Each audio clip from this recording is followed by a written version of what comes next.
Friends, everybody, please put your hands together for today's guest, Mr. Jeff! Oh, Jesus Christ. Jeff! I'm killing it today. Jeff Eager! There he is! There he is! He's here! He made it! He made All right. it! He made it! Woo! Oh man! You went for that high pitched voice. I've never had an intro like that where it's like, ladies and gentlemen, and then it was like helium. Jeff Eager!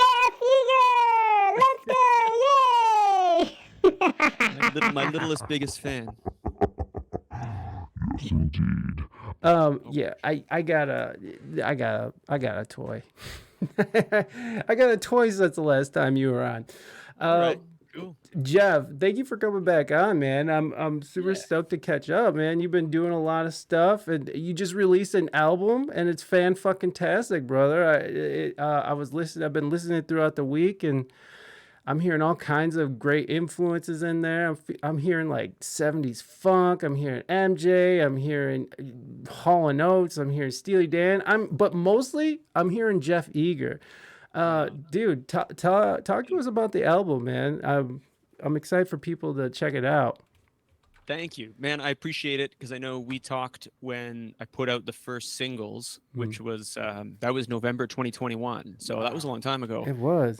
When I put out the first thing. So awesome to be back, man. Thank you. No and worries. like this is the whole process come full circle.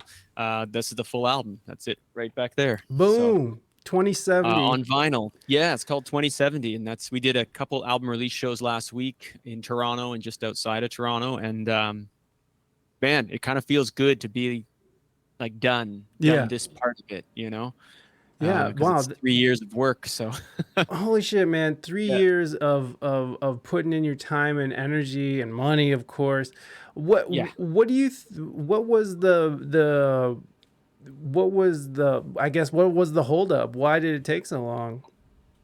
You know, it wasn't really a holdup. I just I decided, because I'm independent, like there's with no label, and I don't have any management. There's nobody telling you when things have to get done, Right. which in this case, that's a good thing.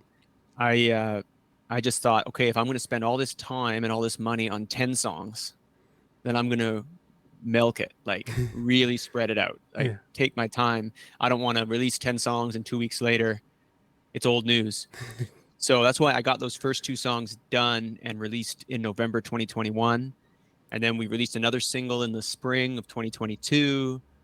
And then we went in and finished horns on the album, the rest of the album. And then we released another single. I say we. I don't know why. Again, I'm independent. It's me. I'm making the decisions. This whole operation, we. No, it's well, just I me. mean, you had other musicians come in, and you know, you're working in the studios, the Royal We. You're doing all kinds of stuff that involve other people. But I mean, you're the brainchild. You're the one who's making the decisions, flipping the bill, and all that stuff. So of course, it's you. You want to make it last. Yeah. So. Well, what's the 2070? What is that all about? Yeah, that's good. Yeah, everybody asks about that title. I was close to doing it just self-titled. Like, this is my second album I've made. And I was like, maybe there's nothing weird about having a self-titled second album, right? Yeah, why not? It's like having a first album called Greatest Hits, which I also thought was a clever idea. Because you can't miss. Those would be your greatest hits, whether they're great or not. But anyway. The latest hits. Yeah, the latest hits. The latest and the greatest. The best and the worst all together. No, I was going to go with just, let's call it Jeff Eager. I didn't have a good name for it. But there's one song on the album that's called Audience of 3. 2070 is the line. And I thought, okay, that 2070 is a cool name. It's a number. It's a cool number. I'm like, all right, that's it just sounded right. I'm like, that's intriguing. People will ask, and people have asked. And so it gets people talking. But yeah, it's from Audience of 3, the song 2070. And you know, that whole song, the whole idea was that when I was making this album, the motivation at this stage in my life is not, you know, to blow up on Spotify or TikTok or, you know, make a lot of money or be famous, because we're older and grown up now and we don't think about those things. But so no, I made this for my kids, honestly. Like this was for them, to leave something for them, that even if they don't, and they like it now, but they got their own things going on right now. So they're kids. But when they're older, and when I'm really old, or when I'm gone, I've kind of got this as like, here's something that Dad did at a certain time in all of our lives. And, maybe in the future it'll have more and more meaning. So I just called it 2070. So you can listen to it in the year 2070. It's the future, baby. Yeah. I think that is so freaking sweet, man. How many kids you got? I got 3 girls. 3 girls. Wow. Yeah. So you're surrounded by female energy. Yeah. Nice. Yeah. They're crazy, man. How old's your youngest? She's almost 7. Oh, So okay. 11, 8, and almost 7. Wow, young ladies in the house, man. Now, Yeah. that's They're beautiful. funny. I bet. Oh, it's weird. It's getting sassy around here. It's funny, man. Yeah. Do you find yourself losing your masculine identity?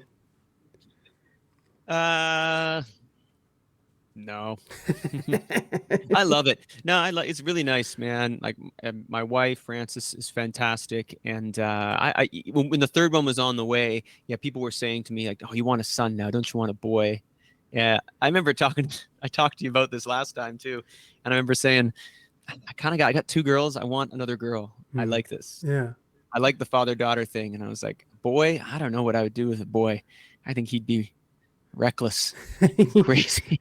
And I said, I was a boy. Yeah. I know what it's like. I don't need to have a boy. Yeah. No, they are crazy. Like little boys are wild. My son is a little psychopath. Like Boy, how old is he? He's 9. And this morning I come out of the bathroom and he is stabbing a box with a real knife, just cutting it into pieces.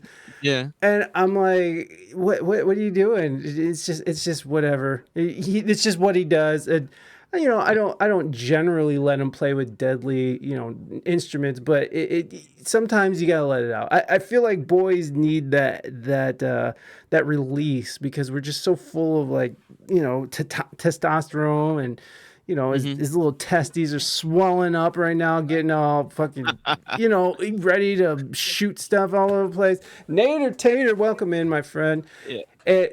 I don't know. I love having a little boy. We're actually pregnant with a girl, so oh yeah, man. Yeah, right on. Which I'm actually pretty excited about.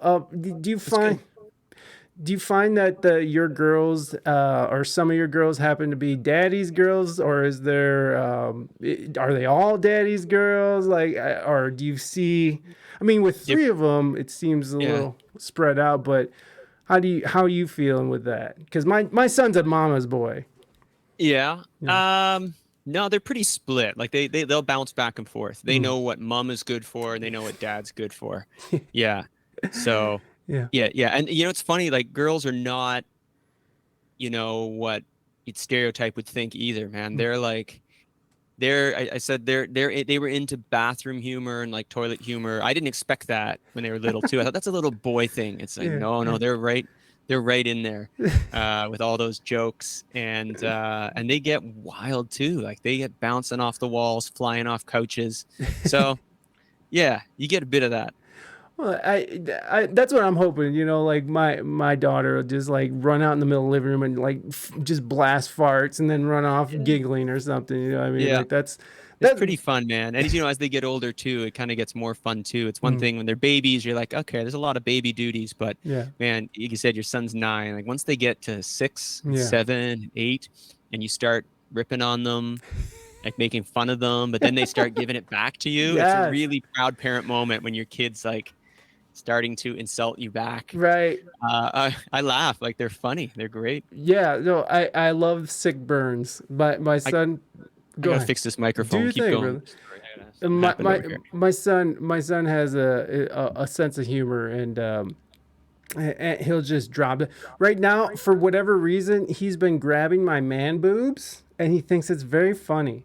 he thinks it's very funny just to come up to me and just like start grabbing my boobs, and like I'm a bigger dude, so I got a little bit of man boob going on, and he has no care in the world. He'll just start grabbing my boobs. I'll be like, "Will you stop grabbing my tits, please?" And he's just like, "Oh man, grab your tits."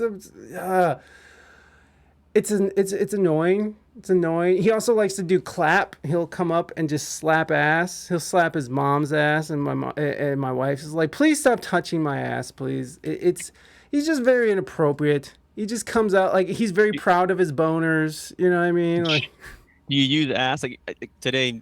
My youngest said ass. We're trying to not. Yeah. We're trying to.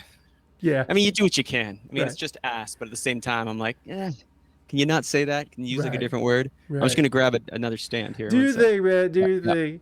Naters, how you been, buddy? I hope everything is well in your world. No refunds, baby. No refunds. Saucy is out of control right now. He's just out there slapping ass, grabbing boobs. He doesn't care. He can't grab Raina's boobs though. He's not grabbing mom's boobs because that's inappropriate. But slapping in mom's ass, I guess that goes. Ruptured my eardrum cliff diving. Jesus. Oh my God, Nate. Wow. That's not good, buddy. Do those come back? Do eardrums come back? I don't know if eardrums come back. Do they come back? I don't know if they come back. I got a question for you. How's the nudity in your house? That's the other thing too that I thought was a male thing, but it's like the girls, like they're like me. They come home and like whoosh, like things come off, and it's just iPads in your underwear. Like, yep. And they're girls, but they're like, no, we're going home. We're gonna get comfortable. Yeah, no, my son is new. Like he'll take showers specifically so he can just be nude. Like he'll just be playing on his Nintendo Switch, and he has his dicks out, and he's like, yeah, this is my life. Okay. When I said nude, at least we get them to keep their underwear on. Okay, if I'm lucky, like, well, it's comfortable, but not that comfortable. Well, he's pretty comfortable. We're all pretty comfortable with nudity within the family, but we're not like out here trying to be, we keep it appropriate and nothing's weird. But my son likes to abuse. He'll abuse it, and he'll be out there with his wiener out, and he'll be shaking it around. Are you with me, Jeff? You're a little paused up here. I'm with you. I see on the screen I'm frozen. You know what you could do is click on your whatchamacallit, on your camera. You like turn off the camera and turn back on and see if that helps. Yeah, as soon as my son starts like throwing his dick around or trying to like show it to everybody, we're just like, all right, you've lost your privilege. You can no longer have you can no longer be naked. You have to put on underwear. We'll see if Jeff's camera comes back. Hopefully we can. Brother, well, come on. You turned it back on? Yeah, now it won't go back on here. No more dick privilege. Well, I guess I'll just get naked over here. You might as well just be naked too. Yeah, it won't go back on. I don't know. Do you want to jump out of the room? Yeah, I'll jump out. I'll jump back in. Okay, cool. Yeah, you're back. All right, Jeff's gonna be right back, y'all. He's gonna be right back. Yeah, no. As soon as he starts like trying to like wave his dick around, I'm not in it. Get used to it. Grace is 34 and can't keep her clothes on. Hey, that's fine. If your wife wants to be naked, my wife likes to be naked too. But she is. But it's for me. It's like as long as you can keep it together. Like I don't want to see your little dick in our. Like once he gets weird with it, it's like no, we're done. I don't mind. Nudity ain't a thing for me. I'm not gonna sit here and judge anybody for being nude. We used to have this beach in San Diego called Black's Beach, and it still exists. Honestly, we used to. It's still there. It's just that I think that they put a kibosh on that. Like I don't know if you can be nude anymore, but it was really cool. Yeah, slap. No, he'll do that shit. He'll do that shit, and then he'll try to like and touch you with it, and you're like, "Oh, get your little baby dick away from me!" Like, gross. Get your little baby dick out of here. No one is impressed with that thing. You know what I mean?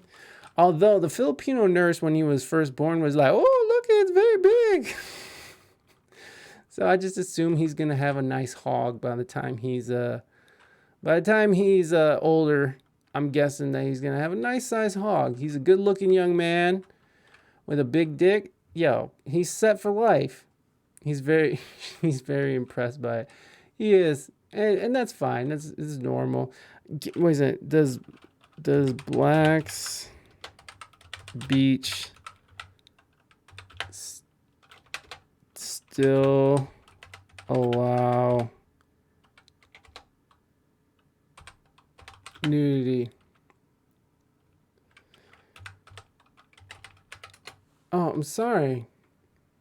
Okay, so Black's Beach is well known for its lenient close law, divided up into two sections. The Northern Territory is owned by the state park, where nudity is still legal. The southern portion is owned by the city and isn't clothing optional anymore. Okay, so that's what happened. That's what happened, is that there was, the state owns part of it and then the city owns part of it. And so what ended up happening is people, they stopped, stop talking about his business.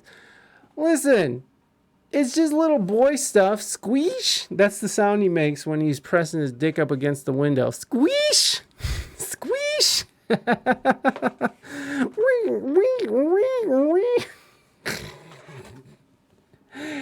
Listen, this is what happens. You know, you want to be weird with your wiener, your dad's going to talk about it on the internet. But it's very appropriate. I don't want anybody to get the wrong idea. It's a very appropriate situation. Well, I don't know what happened with Jeff. Slosh. I'm gonna rupture my other ear. Dude, Naders, that is wild. So how does that happen? Do your eardrums grow back? Do eardrums grow back? Most ruptured or perforated eardrums heal without treatment within a few weeks. Okay, cool. So you're okay. It's just, fuck, dude. So your equilibrium's off. What happened? Was it just the pressure of the water when you hit? Did you like land on your ear? Like, how did that even happen? Do your ears hang low? That's what we really want to know, Naders. Do your ears hang low? How do you do that? How tall was this cliff? I got questions. Oh, here we go. Yeah, Google Meet doesn't like my camera. Oh, what a dick. Yeah. What's going on, man? Let me see. What can we do? What's the other option here? Like I had my my HD camera's off now, so I'm just going with the this is going to be the pixely not so good computer camera, but even that, it doesn't want to connect. I don't know why. I fucking hate you, Google Meets. I fucking hate you. Let's This camera failed. My Zoom sucks. Zoom sucks now because they charge you for 45 minutes, or they charge it only gives you like 44 minutes or something when it used to be free, just one-on-one. Double Garner with a 900. Oh, Jesus. Let me see. What's the alternative here? I'm trying to think, but nothing happens. How about this? Just for the sake of continuing the conversation. Are you going to throw a picture of me up there? Yeah. We're speaking with this guy. This guy right here. Should it be Jeff that's looking off to the side? Jeff shredding. How about Jeff shredding? Yeah. How about that? See what you come up with there. Let's see if we can get it to work here. Paste. Man, we had that camera going. I don't know what happened. I know. It froze. I was holding like a glass of water. I was like, both hands were up. I was like, and then it froze. That's what it was. That's what it was. You had your glass of water and your hands were. I was doing the symbol for the Van Buren boys. Maybe. You know what I'm talking about? No, I don't. He's the 8th president, Seinfeld. Anyway. Oh. Anybody? No. Jeff with South Park mouth. Yeah. Oh, we could do it where it's just does he have a second? Yeah, that's what he did right now. He had a second camera. Oh, do you have a camera app open? Is what Rain is asking. No, I've closed everything. It should just be grabbing the one off the computer, but it's not for some reason. It's just a hater. I actually just opened Zoom quickly, and it did pop up on Zoom, so my camera is there on Zoom. I hate it. So it's something with Google Meet. I hate it so much. I don't know. Raina Mystique in the house. Yeah, there she is. I remember. I remember. All right. How about this? How about I'll send you a Zoom link through Google Meets here, and then we'll just do 44 minutes. And if we have more to say, we'll just renew it. Does that work for you? Sure. Yeah. Whatever you want to do. Yeah. All right. Then let me get a thing here.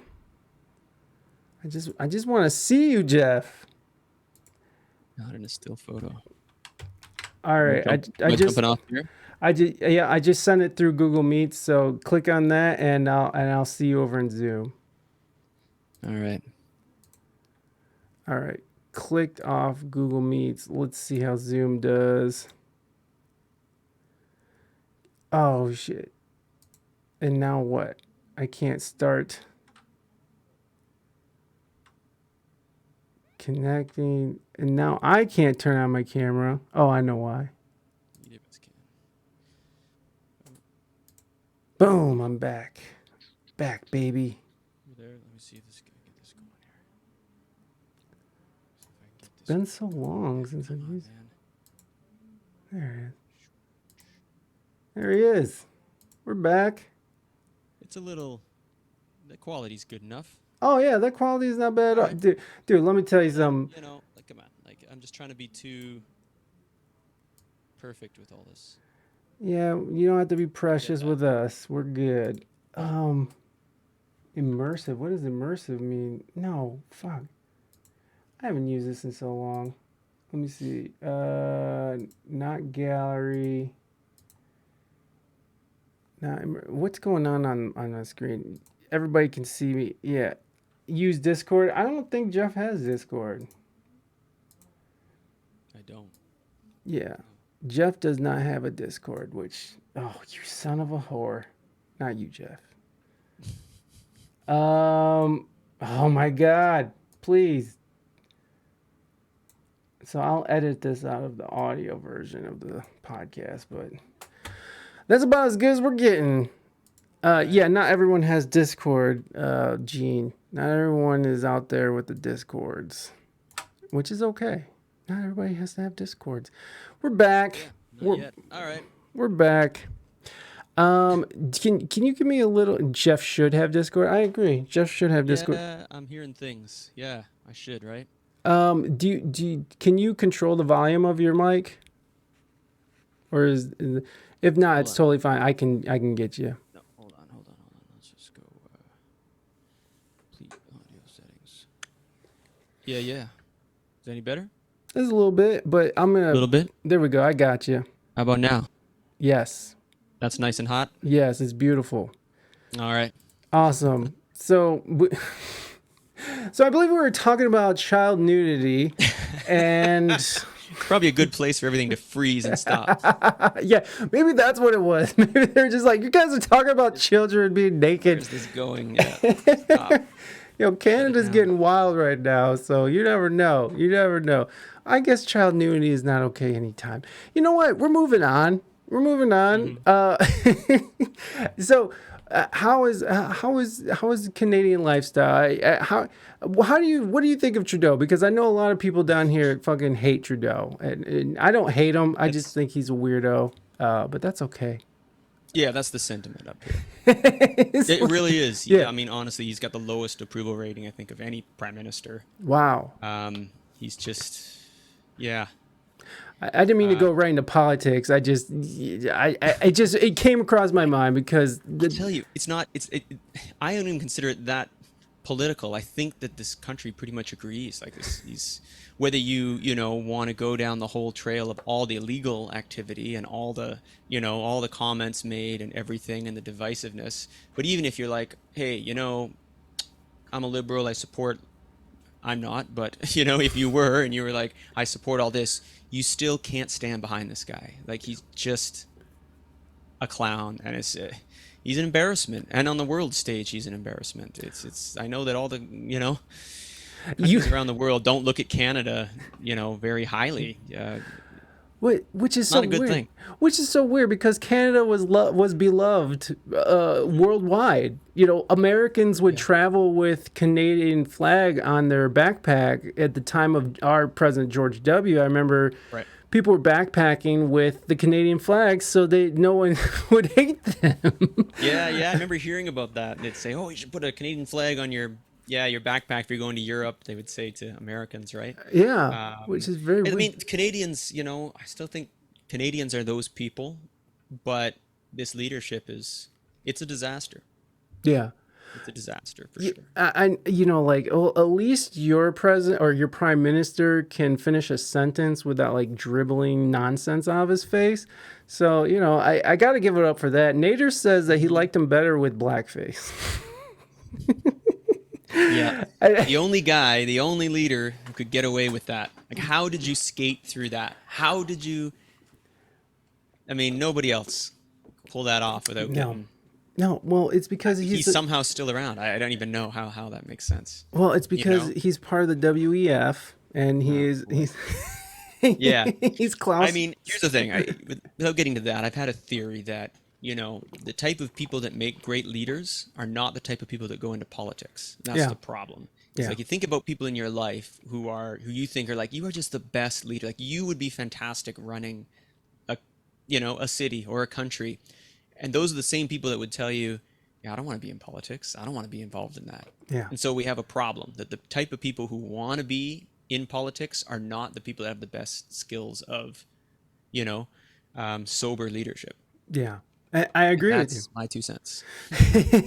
That's my 2 cents. 2070 is available now, everybody. Go get yourself some. There's none of this on the album. This album is not political, makes no statement about anything. Like, I had questions about that too. Like, oh, is there, talking about anything current or making any what's the word I'm looking for? Trying to make any statements with your music? And I said, no. Like everybody's doing, it's too much of that. Or opinions. Like you don't need my opinions. I'm simply like writing what I think are great songs, personal experiences. And if people are like, hey, that's kind of like me, I also have that personal experience, great. But I'm not trying to change the world with this. I'm not trying to, put out political opinions or. Yeah. I don't need that. No, I'm with you, man. It's like saying stuff right now, especially with art, it automatically discounts half of your audience, right? Like because half of them are going to be like, "Oh, I can't believe he said that thing about the stuff, and that I can't take it." And then the other people are like, "I knew he was on our side. He's on our side."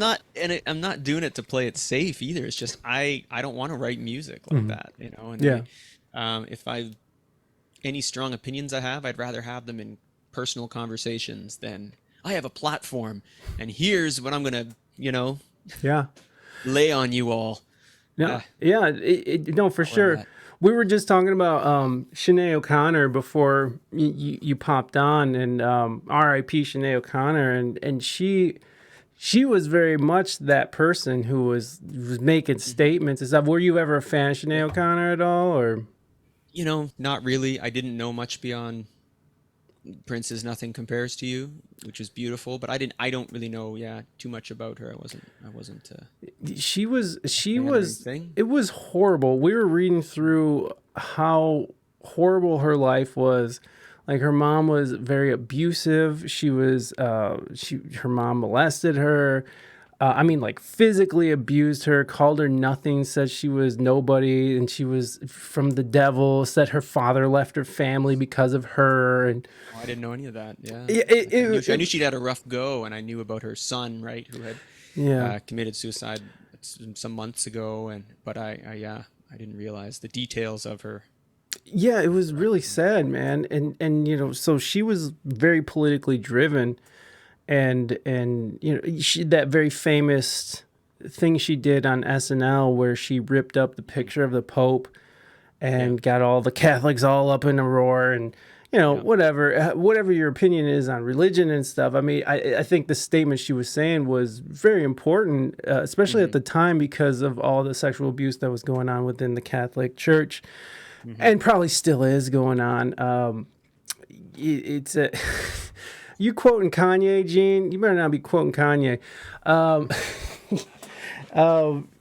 But yeah, no, I never was a fan either. But just going through her life and seeing that, she was canceled before cancel culture was even really a thing. It was like an artist like the Dixie Chicks, they got canceled for speaking out against George W. And that was from the right. And then so this whole then they lost the Dixie, right? They did the Chicks. They're just the Chicks. That's what it is. Yeah.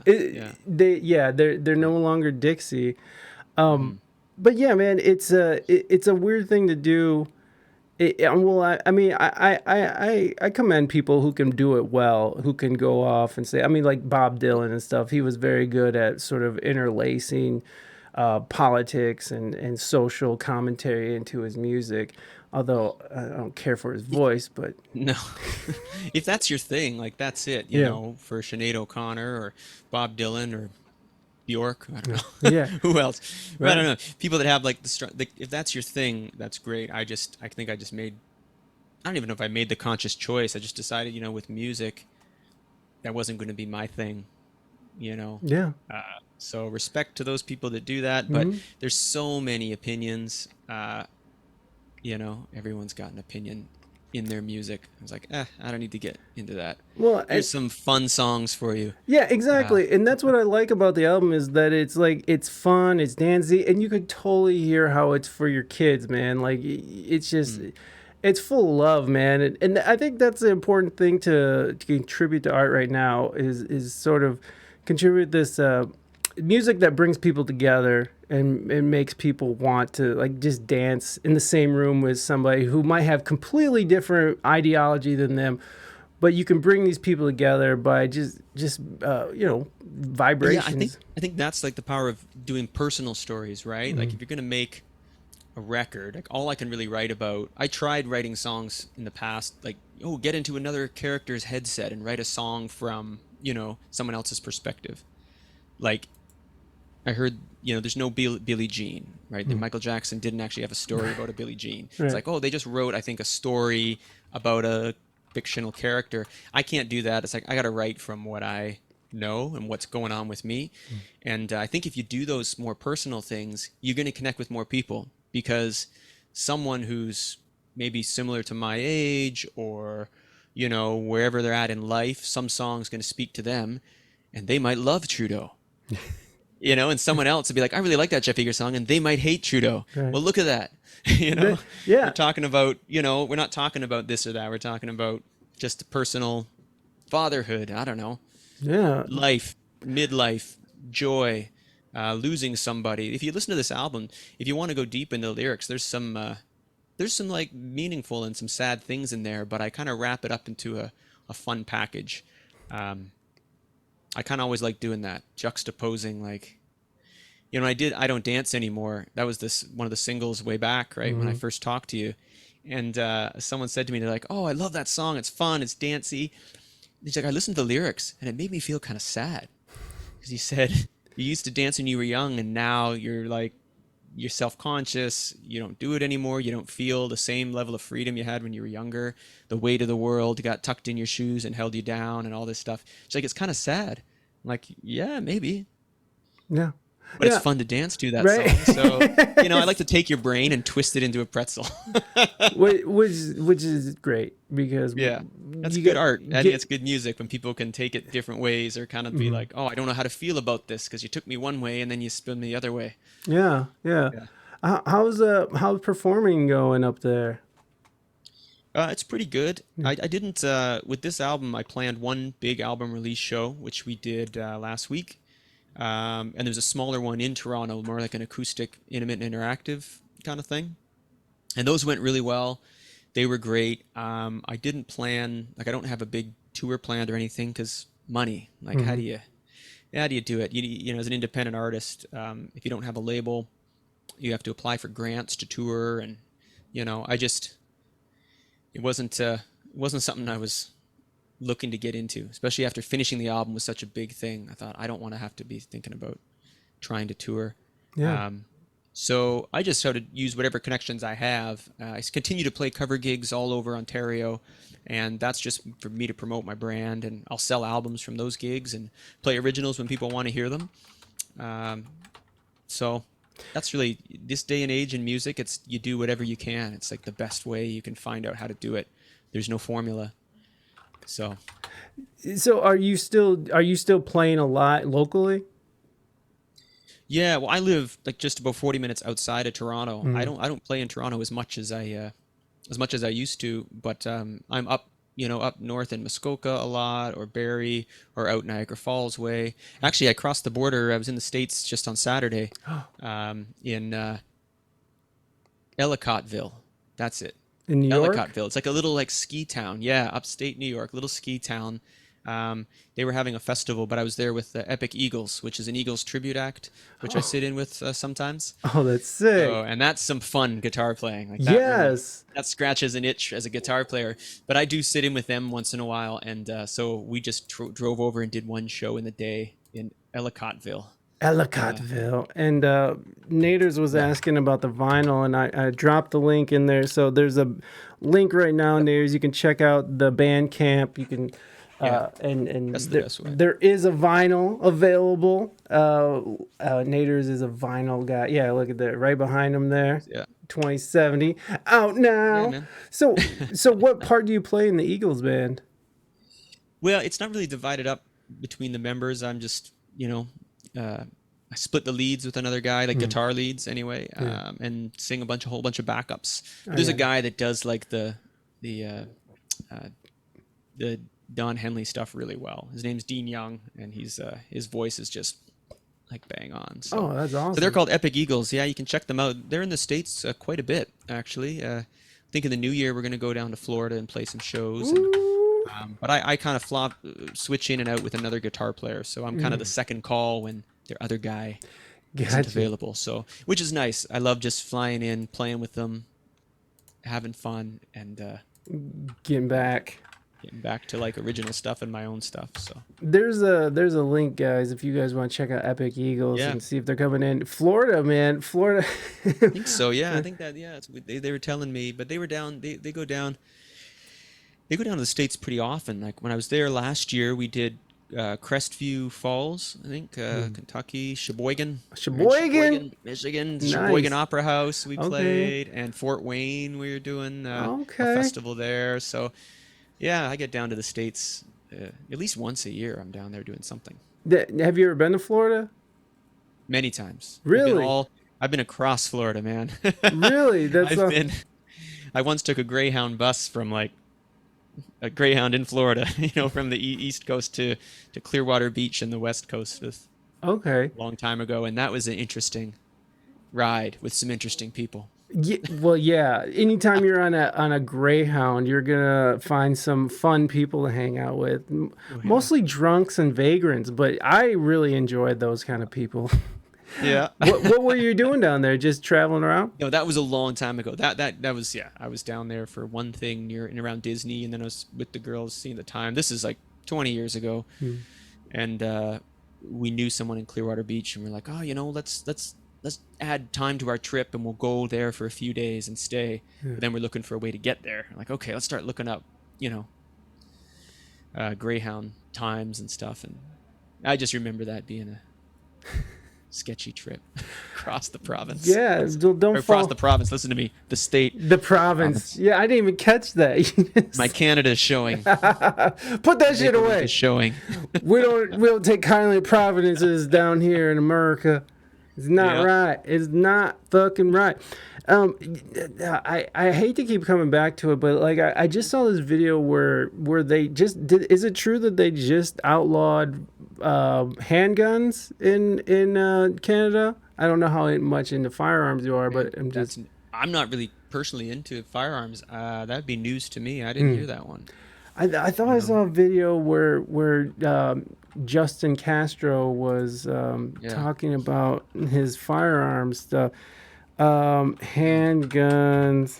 We've outlawed free speech. We've outlawed news. We've outlawed lots of things. That might be a new one. From now on, people cannot buy, sell, or transfer handguns within Canada, and they cannot Mm. bring newly acquired handguns to the country. A national handgun freeze was announced alongside a Bill C-21, the strongest gun control measures in over 40 years. That was back Mm. in May. Ah, All right. okay. I So guess I'm not up on what they're sneaking in and what they're doing. I don't know. they're just doing everything up there. I just saw like now you can't criticize the LGBTQ community, which I don't have anything against that. I'm sure you don't either. I don't know if you do or not, but I do not. but I didn't mean to assume anything, But but yeah, but to like well, speak out. Oh, go ahead if you had well, I something. was just say, yeah, but I mean, it's not. You can't. It's one thing to say something, and people can say that that's mean. That's you're an asshole for saying that. Right. You're a jerk. You should be. We don't want to talk to you. We think you're awful. That's all well and good. You can't make something illegal or like that. That's where you kind of the line gets drawn, right? Yeah. When you're starting to say, there's legal ramifications to saying certain things, right? Yeah. Yeah. That's where you got to start drawing a line and saying, hold on, hold on, hold on. Like Yeah. we're going way too far with some of that.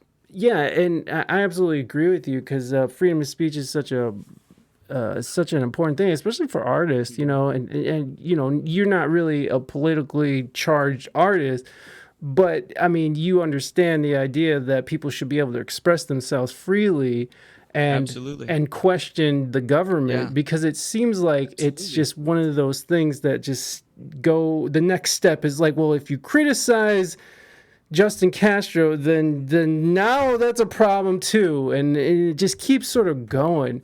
I mean, it looks like that's how things are kind of going up there. Do you feel like that's sort of where it's going? Yeah, I mean, he's going to be done soon, but the thing is that the pendulum always swings back and forth. Mm, So what will happen is we'll have, I guarantee, the next election there will be a conservative leader will come in and a whole bunch of people will be up in arms about that, and there'll be a whole bunch of things about carbon taxes and oil and gas and all these other things. So they'll be up in arms against that, and maybe the pendulum will overswing. But without that kind of thing, like that's kind of what keeps society balanced. yeah. Like it can't all be in one direction. I wish there was an overcorrection. I wish you could have this giant silent majority or giant moderate middle, which never seems to be as loud as the extremes, right? It's just Yeah. the way it is. But yeah, I mean, you need people, I guess, on both sides pushing the boundaries a little bit. Like that's democracy, that's freedom, that's right. Yeah, absolutely. Yeah, to not be able to, speak, because that old saying where, you fight bad speech with good speech, or you make an Mm. argument, and if there's no room for an argument, then you have a totalitarian state. It's not a democracy. It's not even a republic for that matter. It's just like this is how it goes. Shut the fuck up. Mm. Sit the fuck down, and we're feeling it down here as well Yeah. with our Department of Justice just seems to be working in one direction, and if you say anything that you're not supposed to be saying, all of a sudden you have the FBI at your door. It's very, very odd right now, and then it Yeah. kind of feels like this global thing that's happening all at once. I don't know. Do you kind of feel that? I don't know if you pay attention to it on that scale. I do. I follow all the things and I follow the theories, and I think there is, there seems to be this is a time in history where you know people are more divided than ever, and um, free speech is being challenged everywhere. But I kind of draw the line at global conspiracy, like there's a bunch of people getting together, actively saying, you know, Mr. Burns style, like, we're going to do this thing. Mm. I kind of draw the line at that. For me, I don't think that it's necessarily that planned or active, but it is all, it's just happening. This is like a giant organism just moving in one direction. Right, sort of how somebody. Maybe I'm wrong. I don't know. Well, when you start talking about World Economic Forum and you see all of these world leaders sort of coming, and they have they write what they think on their website, and then all of a sudden you have world leaders repeating it verbatim of what they're saying as they're meeting in Davos, Switzerland, all sort of getting together, talking about climate change, even though everybody flew in a private jet. And that's the craziest thing to me. Yeah, that no one is, at least, the sun's, I'm saying no one's calling it out, but all the higher ups no one's saying anything about how ridiculous this is, that, you guys are flying around the world, spending thousands and thousands of tax dollars of your own country to stay in, $6,000 a night hotels, Justin Trudeau, at these things. I mean, it's a real thing. And we're like, this you can't be doing this and then preaching and wagging your finger at everybody, right? Yeah. About everything they're doing, Yeah. It's just, hypocrisy is the word. It's so hypocritical. I would prefer, and then they all bow to the altar of Greta Thunberg, and go, well, let's listen to this girl, and we're all going to sit here and listen to what she has to say. I just want a leader who gets the job, goes in his office, closes his door, and works his ass off. Yeah. Or her ass off, right? Yeah. Like, just give me a good leader. Or their just ass. do the work, right? Yeah. Or their ass, yeah. Do the work. And I don't even want to see you for a while. Like, you don't need to be doing press ops and shaking hands and smiling and being like, oh, I'm out there, I'm saying things, I'm doing this, I'm doing that, I'm at pancake breakfast, but then not doing any work. Yeah. Like, this country Canada stands to be should be one of the wealthiest countries. We have the resources, we have, the population density compared to the country in this. We should have the social programs we want. We have the wealth here in the country, but we're just making bad decision after bad decision. And just go to work.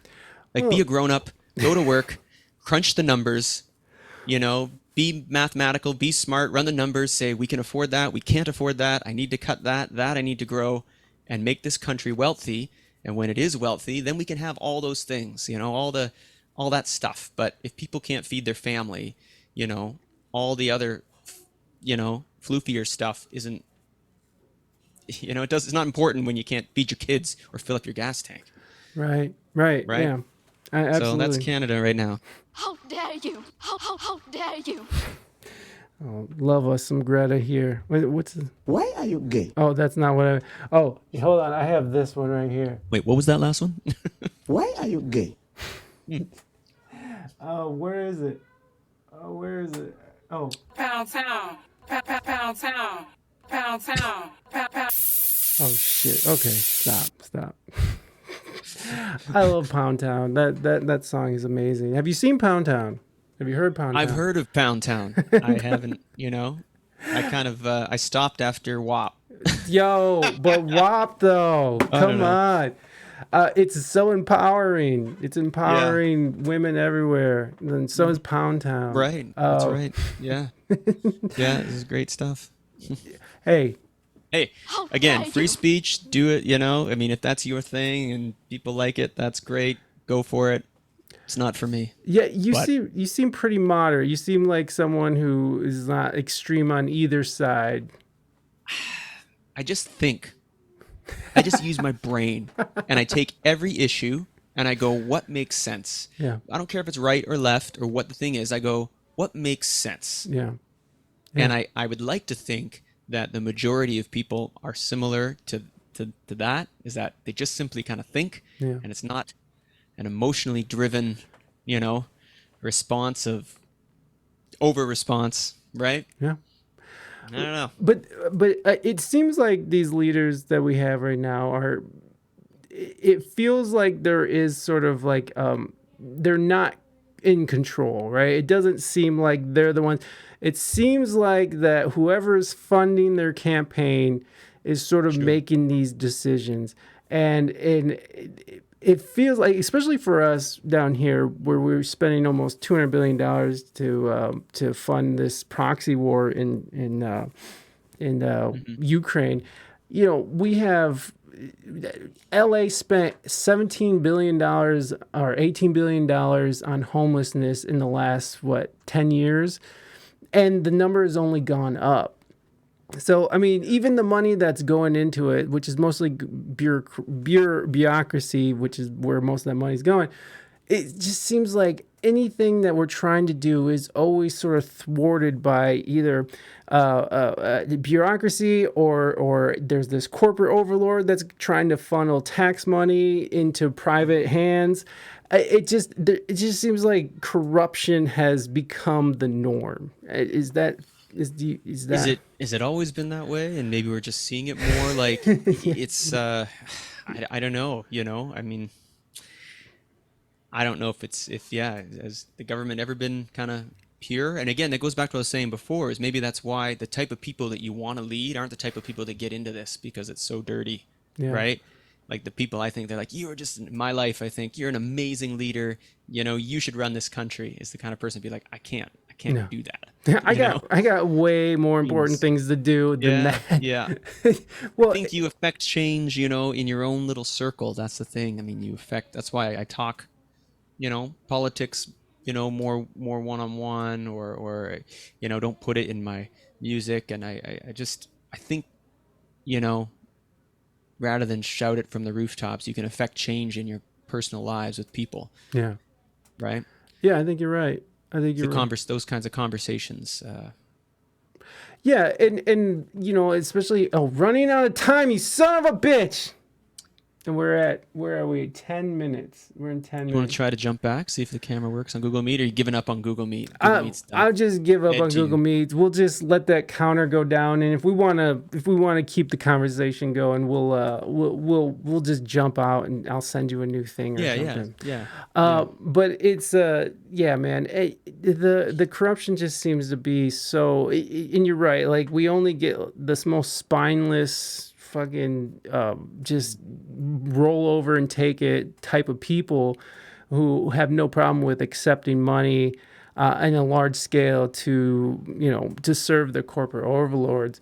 It feels man, it just, I can't look at a politician and take them seriously anymore. It just seems like we're just quickly driving into a brick building. It's fucking it's terrible.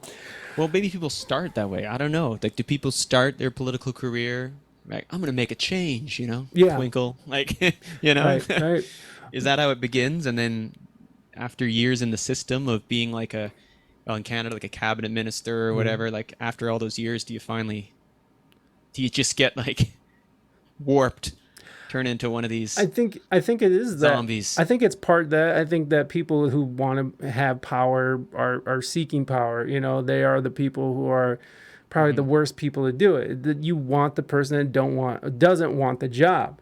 You want the person. There you go. There's a good quote. Yeah. You don't want that person who's like, yes, I want to be powerful. And that's why it's like important for people to really to hold these assholes accountable in local elections. That's how I see it. It's like, because at least on a local level, even that's corrupt some of the time.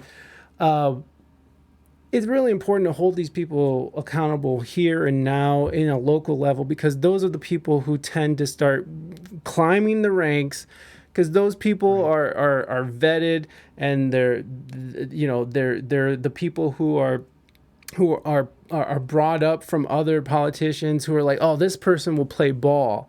This person, this person will take a bribe. This person will do what they're told and fall in line. And those are the people that you sort of got to get the fuck out in a. What happened to? I liked your Tulsi Gabbard. Yeah. The Hawaiian governor, right? She was governor of Hawaii. Mm-hmm. Like, she was one of the most like intelligent, neutral thinking politicians that I'd ever heard. And I know she kind of started a podcast. I was listening to some episodes. I don't know if she does it anymore, because I don't think she's uploaded a new podcast. But I always was like, this is the person you need. Yeah. Well, and they now don't like her. she's They don't like that. no. Now she's a right wing MAGA extremist. Is she really? No, no, but that's what they call her, right? That's what they. That's how too it is. bad.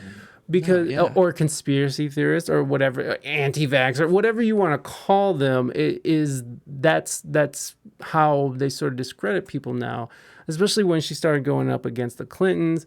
And she ruined Kamala Harris's shot at presidency, although she somehow failed her way up to being the vice president. God, like that. She's just waiting out the She clock. is. She's waiting. She's waiting for that old man to take one last sniff of a child's head, and fucking that's it. And then it's gonna be over. It's gonna be over. Boy. I do want to shift the conversation back to music. I know that we're going out in the weeds here, man. but it's a because I do want to play a song for everybody. And Okay. don't forget. Oh yeah, she was a Russian asset. That's what it was. The Clintons were saying that she was a Russian asset, and it's like, oh, Crazy. I think that she was just making sense to people, and she was gaining She support. was making sense, man. And I love that I think she came from a Democrat side. So it's kind of like, look, kind of like the music of Jeff Eager. You throw them a curveball. Like it's the same thing. Well, so are you do you live off of music? Are you still on that game? Are you or do you have a day job? No, I'm still on it. It's been 16 years I've Wow. done music full time. Yeah. That's incredible. And I mean, I don't know, as an original artist, I don't know how people do it when they're just original Yeah. artists. Like that must be hard because I make the majority of my money from private parties, and weddings and that kind of thing. So, releasing original music is a passion project because there's no money in that. There certainly is. You got to do it because you want to, you got to be like, okay, I gotta just do this. Or if I don't, I'm going to wait 10 years and think, I wish I made that album. Right. Yeah, man. Yeah. You just you do it, you go into debt, you do it. Now it's done. The guys you are using on your album, are those the same people that you play like weddings and in private parties? Yeah, for the most part. I mean, there's such a huge network of musicians in the greater Toronto area. But yeah, I mean, I pick the people for this album that I work with regularly and who I know and love, and they've been playing with me for years. So we lock in. I trust them. How many instruments on the album are you playing? Are you just sticking the guitar, or did you venture off? No, I do all the guitars, some of the keys on some things, like some synth, some keys, some of the strings, like the synth strings. One track, Joy, I played bass on that one too. Okay, all right. So it's great. Like I just love. I see it more as a songwriter album. I try to stay away from. Maybe in the past I've been categorized as a guitar player. So even in photos, I try not to be like the guitar slinging guy because it just changes it's not what this album is, and it's not really who I am. I play guitar, but like some of my heroes, Prince or like Lenny Kravitz, like I love those guys. They play guitar, but they're writing songs, and that's what I identify with. Is like I wrote some songs from the keys, I wrote some from guitar, but I don't. Wouldn't want people to think, oh, you're like a John Mayer and Eric Clapton. And I kind of have fought that reputation a little bit because when you're holding a guitar in Toronto, it's like, you can only be it's just those... this whole like blues scene. Everyone thinks, oh, I get it. You're like a, That's this kind of guy. And I was like, I don't think I'm good enough to be that kind of guy. There's a lot of great guitar players in the city, Well, I mean, you're very good. You're very good. You definitely honed a really beautiful tone. You have you got moves. It's not hold my own. You write the songs that fit your playing. And, exactly. I recorded all the guitars and vocals from here, like from this room at home, which gave me kind of endless time to work on it. So any solo on the album, everything, every lead line that I sung was like I had the opportunity to work it for as long as I can. Because when you're in a studio, it's time and money, right? You're against the clock. You're like, okay, let's get it right. And so it was nice to have the freedom just to, chip away. Jeff, I'm gonna send you a new link because we're running out here, and I won't hold you up too much longer. But I do want to talk a little bit more about the album and your music and stuff. And I want to play a song for everybody. So That'd be great, man. I'll email you the link, and then and we'll go from there. So All right, Mike. all right, I'll see you in a second. Jump back on, bro. Yep. All right, cool. Goddamn fucking Zoom. Yeah, fucking. It was so lame what they did to Tulsi. Oh shit, I don't want to upgrade. What are you fucking kidding me? Fuck you, Zoom. Skip the wait, cancel. What is that? Your free meeting just ended. Please wait 9 minutes before starting a new one? Oh my god. I don't want to wait 9 minutes. Definitely didn't see that one coming. God damn it. That makes me so upset. That makes me so fucking mad. They got us. They fucking got us.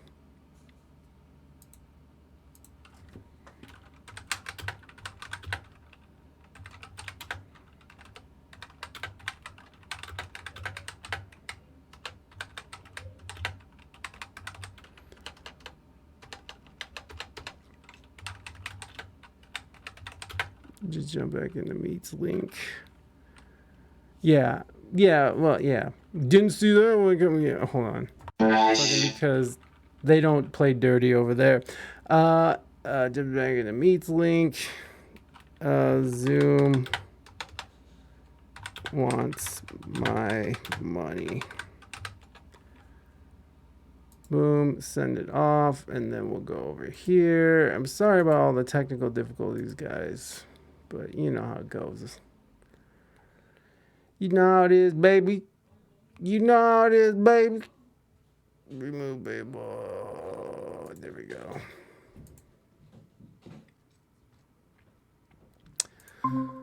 All right. We'll give Jeff a little time to get that message and get back over here. God damn. That is so annoying. That's so annoying.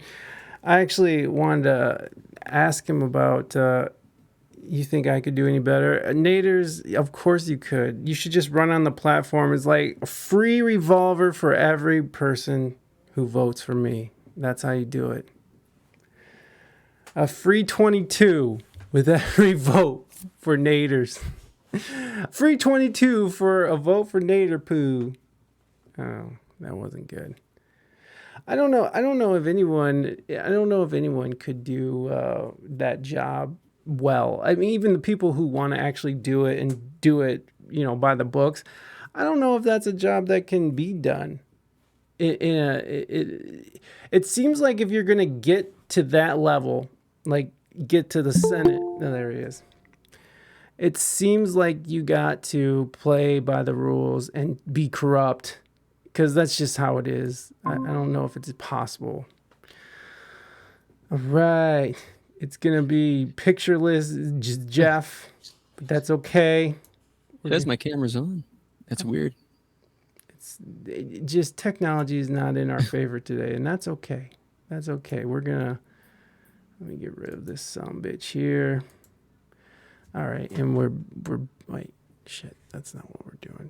Damn it. Boom. And there's Jeff's circle. He's back. Oh, jeez. But that's your album, and everybody should definitely go and click on the link that's in the chat right now.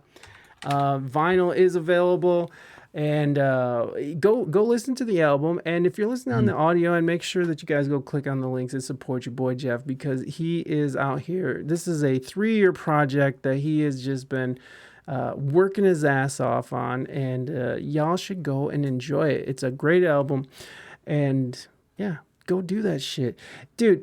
You were talking about Prince. We were watching Sinead O'Connor, and we were watching some videos, and there's a video of her where she's talking about working with Prince.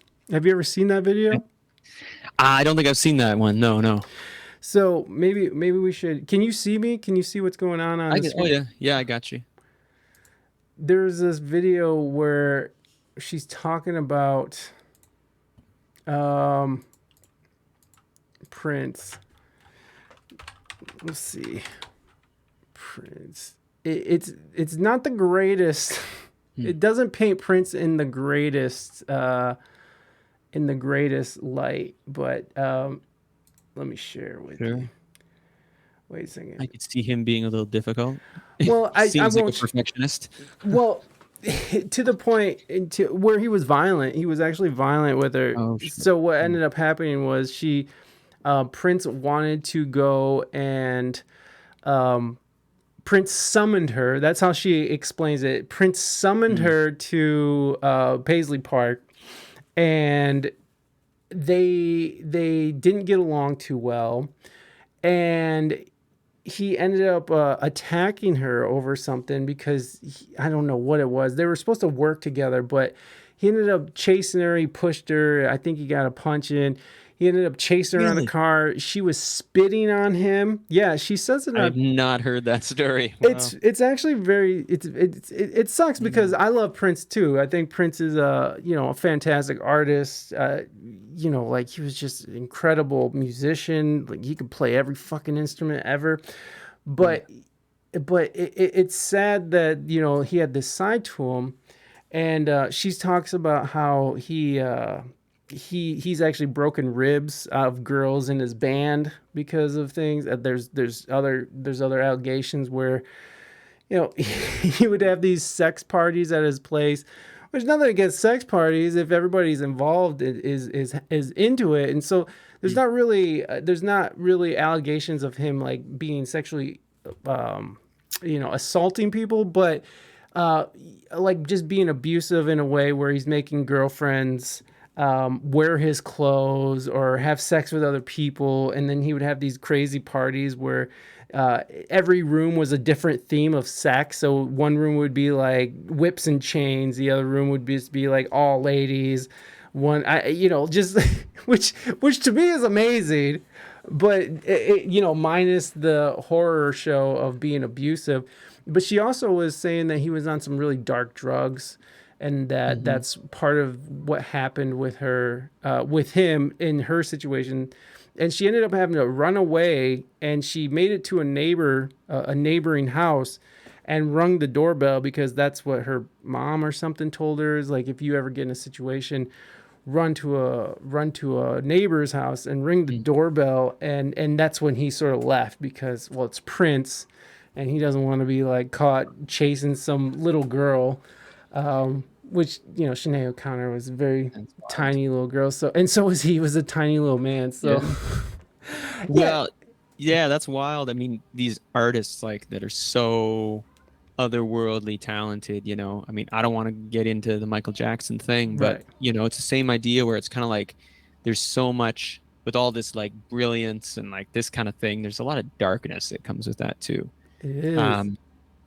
And I don't know, like, yeah, I feel Prince though, I think he did have some type of like a religious experience or conversion, and later in his career, again, and I don't know a ton about Prince, but sometime I guess in the 90s or something, he kind of flipped things around and doesn't really talk about his old life so much, Right. I think he kind of, I don't know if he became a Jehovah's Witness or something. I Yes. can't remember what it was exactly, but then he was very like, don't swear, don't drink, and like he's really just changed, I think, his whole thing, and then moved on from there. Like because he before he passed away, he was working with Lizzo, like he wrote with Lizzo, Snow Allegra. Oh, I didn't know that. Some of these artists, you hear the Prince in there, Janelle Monáe, right? Oh yeah, Janelle, I did. Like Definitely. there's so much. And when he lived in Toronto years and years ago, I guess I don't know when that was, over 2 decades ago, my wife tells me that she would serve him at the Second Cup at the coffee shop. Oh, cool. And she worked there when she was like 19, and he would come in and order. Was he nice? Was he a good tipper? Yeah, but he wouldn't talk. He would come in, this is my wife's story. She's like, you come in, he'd had like a hoodie on, and he would put the hood like, or put the sleeve over his finger so he didn't touch anything, and he'd point to the glass and he'd point out, well, he'd point out things, and he'd have his guy with him, like a bodyguard or a assistant, and he'd point out things he wanted. He'd say thanks. He went back to the car, and then the guy gathered everything, paid, left a lot of money, and that was it.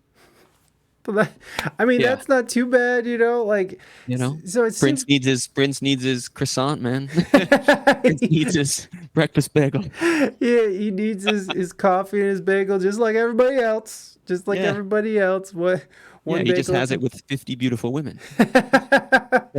Yeah, I exactly. have mine alone. No, you have 4 beautiful women I do. Yeah, no, I know. who would probably feed you a bagel if you wanted them to. No. Not in a weird way anyway, but okay, we're moving on. But no, it's just, it is weird, man. It is weird that like these artists who I can only imagine what that being famous does to somebody. And especially someone like Prince, like, he had to be kind of spectrumy or something, like he definitely was on some other level, autism or something like that, where he just was in tune to very specific frequencies. And I think once you get sort of wrecked by fame and you start having this sort of God complex, it probably doesn't work well with drugs and Think of all those things. You start out, let's say, on a level of artistic brilliance, and then you add, you said the fame on that, and then substances on top of that. Like, it's just going to go south. One of the best quotes I heard, I don't know who said it, but this relates more to, all us white guys playing this traditional black music and all the stuff that was based off this black music, all the jazz and rhythm and blues and stuff. And, someone said that everybody wants the rhythm, but they don't want the blues part of it. So we all want to play this music and in this way, but some of that comes from a tradition of a bad place. Yeah. Right. So taking that right out of that kind of race context and even to the whole, as an artist, it's like some of the best artists come from the worst backgrounds, right? Yeah. And I think about it as a musician, and I'm more of a, I had a good upbringing, and I'm not really an artsy guy. Like I'm more of an intellect. Like I love math. I like thinking. I'm not artistic in the sense that when I look at some of the other musicians I know and work with, I'm like, oh, you're artsy. I see it. You know what I mean? I smell it. Yeah. But it's not me. So, sometimes I feel like, oh, geez, would I be better if I had that? But I wouldn't want to trade my good upbringing for maybe the more amazing art that I would have created. For me, that wouldn't be worth the trade-off. Yeah. Right? Because maybe you have to go through some shit to create some. Right. And I guess the worst kind of person would be the person who has a bad background or has drug problems and is a mess today, but also isn't creating great music. I think that's the worst part. You think you're this prolific, insanely artsy person, and people are like, you're just not very good. It's not good at all. No, that would be the worst, I think. I mean, have you known people like that? I mean, on like a local level, not like on this, like. Yeah, I think, I'm sure I have. I think as I get older, you just get less pretentious. I get less pretentious. Absolutely. I was way cockier when I was younger. And so the people I think of in my mind I was like, you were such a, 10 years ago or whatever, I'm thinking of some musicians who I'm like, didn't like or thought were being completely fake, completely phony. I now look back and give them some grace because I go, I was probably coming off that way too. And, I'm over 40 now. And I think about, anybody who's has some maturity about them, or at least is growing up the way they should, hopefully we can all look back and go, okay, we were all more high on ourselves and hopefully are getting over that as we get older. Yeah, absolutely. Absolutely. Yeah. You sort of lose that twattiness. I was the same way, but I did know a kid who really thought that he was awesome. like amazing. And he was one of those like heavy pickers, like, and you would play like, you know, open chords, but like very like bang, bang, bang, but had the highest opinion about his playing. He's like, I've been playing for 15 years. And like in 15 years, he still was playing like shit. And again, I'm not here to judge musicians, because musicians come in all levels, all shapes, all sizes, and it's beautiful. I can appreciate it. But like to have that sort of, I am better than you because I've been playing for this long. And you know, like he thought he was a great singer and he needed work. He was just sort of a dark soul in the first place. He was on drugs. He robbed my buddy once, like when he was gone. He didn't like rob him at gunpoint or anything, but like he's just sort of like this dude who I think he needed to feel that way and needed to be that way, because he really wasn't anything other than sort of this small person who no one really liked. And it's kind of a sad story, but man, The best thing, that's actually a good segue. My favorite song on the album right now is called Figuring It Out. okay. Okay. And that song it literally talks about all these people in your life and the person you are, and just kind of saying, looking at all those things and going, each of these people are just trying to figure life out. Yeah. So, so it's the people, like I talk about, the people you're jealous of. I talk about, people you knew in high school when it was a popularity contest. I talk about rock stars who you idolize, but even them, it's like they were also, 25-year-old guys stumbling through trying to figure their way, even though to you they're like a god, Eddie Van Halen or something. But you got to think everyone was just human going along and doing this thing and trying to figure out their place. Yeah. And so the song ends with, there's people out there that put you on a pedestal. So when they come to you and ask, tell them you're also just figuring it out. Like, Yeah. I don't have the answers. So that song was sort of just touching on all those things, right? Putting in perspective. Yeah. Well, we should listen to Figuring It Out. Go for it. All right. Yeah. I'm going to share it with you so you know what's going on as well. But, hold on. What's going on here? Oh, yeah, here we go. That's it. I'll share that with you. All right. We're going to listen to Figuring It Out from Jeff Eager's new album, 2070. Make sure y'all are going and checking it out. Let's listen to it. Let's go.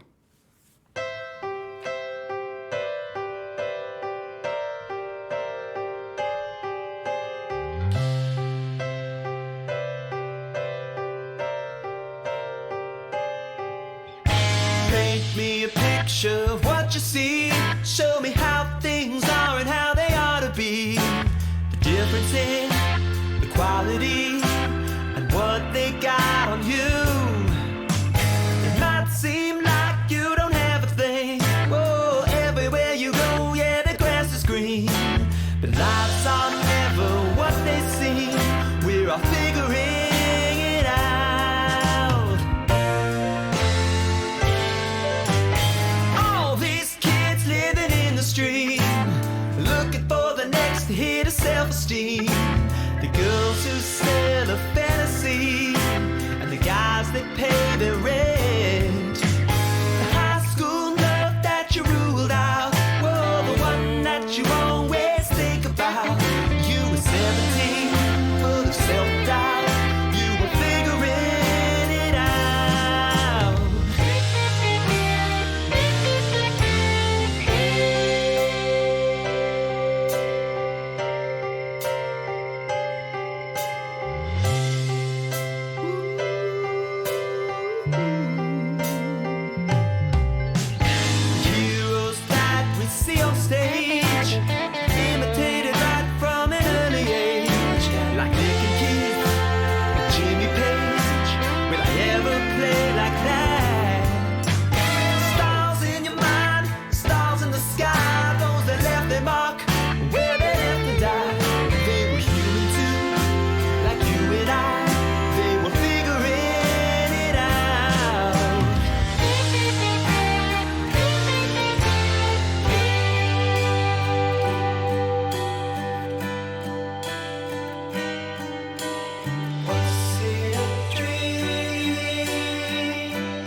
what you wanna be.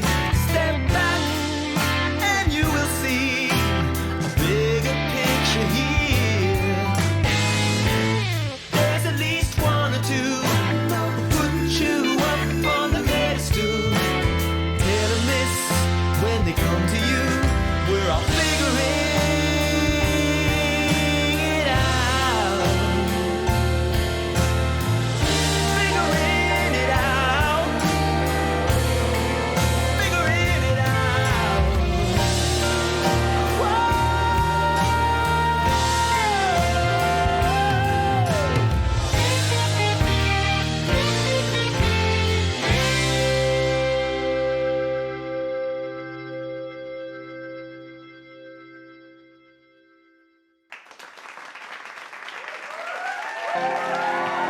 Oh, we're going. Let's go. Oh, double shot there. Great song, man. Great song. Thank you. It's my Elton John meets the Beatles. Yeah, you know, man, that is what I'm getting from it too, man. That's what I'm getting from it too. It's great, man. It was such a your sound on this album is just, it's so huge, man. I mean, especially coming from sounds good in your one good ear, Naders. Naders blew out his eardrums, so that sounded good. Sounds good in mono. Thank you. Appreciate that. We were thinking about you when we mixed the album. There you go. Can't wait till it gets. I can't wait till I get a better listen. Okay, yeah, yeah, man. You just have such a big sound on this, especially that first song. The one is just such a huge song, man. Now, were you was that like your intentions on going in? And I mean, because the whole album seems really ambitious to me, and I mean, it obviously took you years to accomplish. Were you going into it as like, I just want this to be my big album? And I mean, that might, yeah. Go ahead. No, I went in writing the music.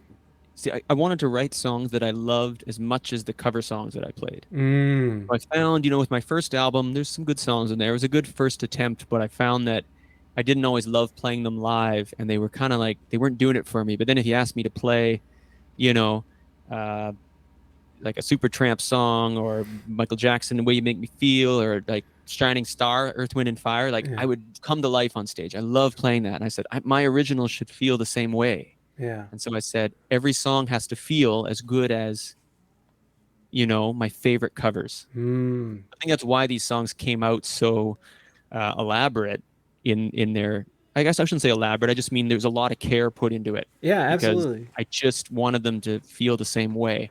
And you're right out of the gate with the one, I just imagined, I called it a wall of sound. Like I just wanted the very first thing you hear, there's no build up, there's no click, there's nothing. It's just comes in like a wall of sound for you right off the top. With that big horn. I'm going to play just a little bit of the one real quick, just so people can hear what we're talking about. You put the record on, and then right away you hear this and you go, what the? Absolutely, because that's how I was. I was like, oh shit, let's go. And like it sets the precedent, because it's like, oh wow, like this is what we're in for. I was very impressed. Now we'll play a little bit of this song so y'all can hear what we're talking about. Sure.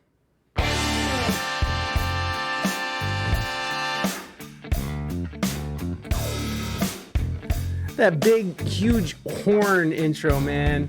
I didn't hear it on mine. Oh, I know. I didn't share it with you. You can't hear anything. It sounded quiet. It was huge, bro. You should have been there. No, you know what? This album, I literally planned it like a record. Like I wrote down 1 to 5 on one side of the paper and 6 to 10. And I started to write songs based on what I think the album needed. Like, where does it need to go from here? What type of song haven't I done yet? Yeah. What, that's why there's like a falsetto-y song in there. Side 1 ends a certain way. And then when you flip it over on side 2, it starts, the very first line of side 2 is, hello, hey boy, you've made it this far. We're halfway through. Oh, nice. A little over par. And the song is downhill from here, and it means you're halfway through. It's kind of like an over the hill song, kind of using that old metaphor. Yeah. But it's also, I was clever. I'm like, that's a halfway through the album. Yeah. And I want, there's all kinds of things in this record where if you listen, it's, I call them Easter eggs, hidden gems, things to look for. The lyrics all kind of relate in different ways, because I liked albums like Sgt. Pepper's. I was obsessed with Pink Floyd, The Wall. Yeah. And they did all these neat tricks and neat stuff where you're listening carefully for these things. So I was excited to put that kind of stuff in this album for anyone who would listen. Maybe it's just, again, an audience of 3 in 2070. Right. But still, it's like, it's out there, and it's like what you're leaving for the world and for your kids. And I mean, you put a lot of love into it. It's very obvious that you took a lot of care. And yeah, man, I got it on my playlist. Might be adding another vinyl to my collection. Let's go, Naders! Get it? Pound Yeah. Pound Town. Yeah, let's go. Pound Town, now available on vinyl. Oh, All shit. you audiophiles. Yeah, dude, so with the vinyl, that was that a big process? Is it still a crazy process for vinyl? Because I know like 5 years ago we were looking into doing a vinyl, but it was just so ridiculous. And I mean, it's a little ridiculous. It's still ridiculous. Well, it was my first time, and it's expensive, but it was part of the art form this time around. I've sold a bunch already with the first couple weeks, but it's if you're Taylor Swift and you're moving a million of these things, then it works out. Right. If you're Jeff Eager and you're trying to move 100 of them, it's like the deal doesn't, the numbers don't add up as much. But I had to do it again. I was all in for this. I'm like, I'm gonna press this in wax. We're gonna do it on vinyl. Make it a thing. I love it. I love that you did that too, man. That's just that's so awesome. I commend anybody who takes it that far, man, because it is a process, and you're like getting. I mean, you still have to do like the whole they have to they have to cut it out of metal and for the press and stuff. Yeah. I know that they've made it a little bit more commercialized in some markets or some providers or distributors or whatever. Fuck, I don't know. Whatever you call them. Press houses. Manufacturers. Thank you. Yeah. I know that they've sort of commercialized it because I've had friends who've done like small releases, and if you can get so many sold, they'll press like that many or something like that. There's different deals and stuff, but you went all in. Do you how many? And I mean, I don't know if you want to tell people, but how many did you end up getting pressed and sent out? I mean, not sold, but like how many do you? Yeah, I only pressed 100. Wow. Okay. Because I mean, I was going to get 200 done. I thought, geez, that's a lot of records, man. And again, I don't have a tour plan. So the rest of this year, I've got some shows in the books, and then a few festivals, and then we'll apply for more festivals for 2024. Yeah. I'll go out and, sell albums, play shows. But, I'd rather there be a demand for more than sit on a whole bunch of vinyl. It takes up a lot of space. It does. And, it's only worth the deal if you sell them, because if you get 100 done, it's a certain price. If you get 200 done, it becomes way cheaper per unit. But you only cash in on that if you actually move those units. Yeah. So I mean, there's no point in sitting around with all these records. So I'm like, I'd rather there be a demand, like a pull to do more than me just like handing them out to people on the street, like, please. Please. Random homeless people. Excuse me, do you have some food? No, but I have the latest album from Jeff Eager. Let me tell you about it for an hour. I'm hungry. Oh yeah, well, yeah. I feel that, man. You just have a bunch of merch just sitting in your house. Do you take them to? You're not really doing bars and stuff. You're just mostly doing private parties and weddings. Still a couple places. Yeah, I still like to do in Toronto. I take them with me. Everything I do, just because I still, I play with other artists. We do things. It's just I'm just around a lot of people. I meet a lot of people. They always want to know, more about what you do, and so the sales and stuff kind of happen organically for me. Yeah. Ideally, it'd be great to get on, an opening slot with a more major artist would be a thing as I'm looking into to be able to do some more shows. But again, it's so expensive. Touring is just nuts. Yeah. Unless you have that bankrolled or someone's, and even when you do, I'm telling you, it's not what you guys would think. Most acts they're going broke doing it. They're doing it for the fun. And I've done touring with, when I used to play with Elise LeGros, who's an artist I played guitar for a lot of years. The touring we would do, it was great, but I mean, you'd be surprised at what they're paying the opening band. Yeah, Yeah. you come back paying money and that's rough, man. It's rough. I've only been in a couple situations where everybody was making a decent amount of money coming back, and I got a friend over in Eastern Europe who does just a shit ton of gigs, but it's just him and his family will just travel around Europe. And that's how they'll spend their summers, and he does pretty well with it. It's like a big long vacation for him and his family, and he made it work. And some people can make it work, but when you're talking about like a band, you got like, depending on what you're traveling with, let's just say 5 people. You got to think it's 5 people who need to eat every day. You got to put them up in a hotel if you can afford it. Not a thing anymore. Like most festivals or things or people touring acts, anything I come across, they're looking for small acts, like if you're solo, great, can you play this solo? Can you do this event solo? Or when I get called to do things, well, they just want a duo. They just want a duo, maybe a trio, maybe. Right.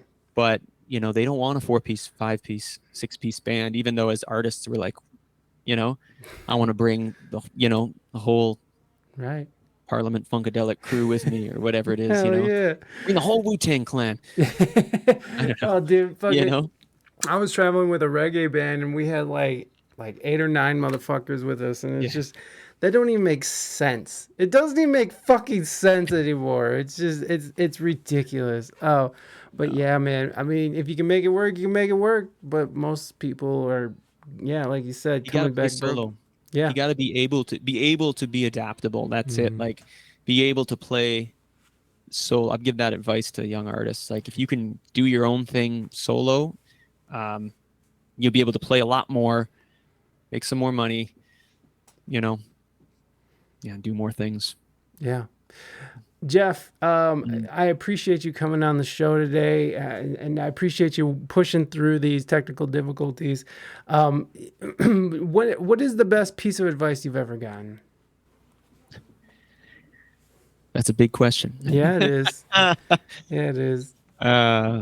Play solo. Play solo. That's my advice. Yeah, that's advice I give. To other people. Geez, Mike. Best piece of advice. I mean, it's something that's stuck with you. It don't have to be the greatest thing you've ever heard in your life. But I've got my drummer who played on this album. His name's Adam Bowman. He's a really good friend. We've grown really close in the last several years. He's changed the way I play. Like, he's been a bit of a musical mentor for me as well. And he's really changed the way I approach music and play. And it's been wonderful. So I've got lots of little nuggets of wisdom from him. And when I do share any of this, I can hear him telling me that these aren't things that he came up with.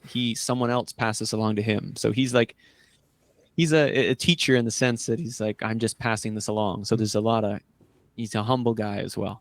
And one thing that kind of, as I used earlier, I used the word care very specifically when I talked about making these songs. And that was a word that he sort of brought into my vocabulary. We're talking about music and trying to get rid of the words good and bad, whether I'm analyzing my own performance, my own songwriting, other people's.